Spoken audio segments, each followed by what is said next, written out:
Because we're calculating how much energy is needed to break the bonds, we can talk about the ozone, we can talk about how it's formed and how it's depleted and what the balance should be. So oxygen is present in two forms. So it has allotropes. You have your normal oxygen, you have your ozone. Both of them are important. Oxygen, O2, is found more commonly than the ozone, O3.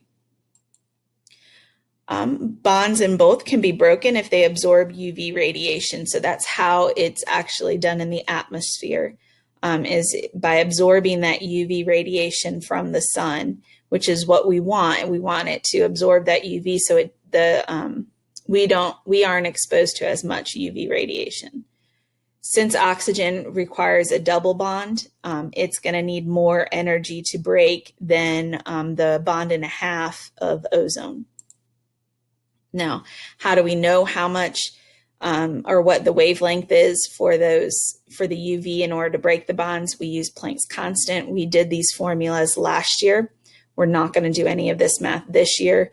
What's important to know is that the stronger the bond is, the shorter the wavelength is needed, because the shorter the wavelength means the more energy that wave has. So when we say oxygen is a stronger bond, oxygen is going to need a shorter wavelength than ozone needs in order to break the bond itself. All right, so in the stratosphere, that's the part of the atmosphere this is taking place in, you have high energy UV radiation. This, remember, is our symbol for wavelength. So it's a wavelength less than 242 is needed to break the oxygen double bond. And when that oxygen breaks apart, it forms two radicals. All that means is it's an oxygen who's looking to form a bond. So it's the oxygen with a lone electron. And radicals are very reactive. Radicals are not something that is stable that we typically find. So the oxygen breaks and forms these two radicals.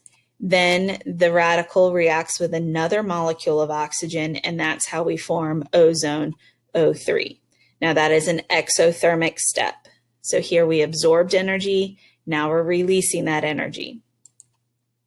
Ozone is weaker, so if we want to break apart ozone, we need a wavelength that's less than 330, so a little bit longer of a wavelength because we need less energy.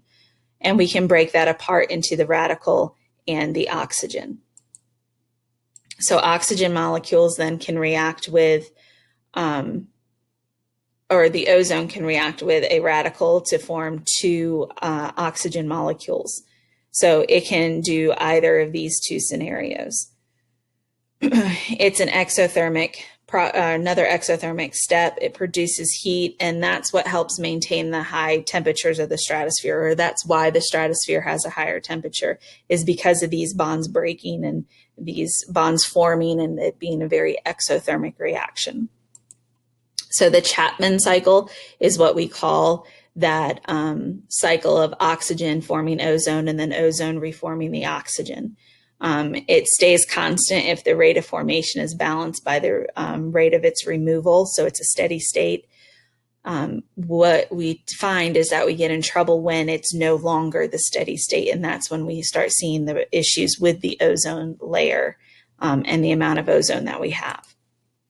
So this cycle can show you how dangerous UV light is, or how dangerous UV light is absorbed by our oxygen and our ozone, and how both of those help keep us safe here on the ground level. So that's the end of Unit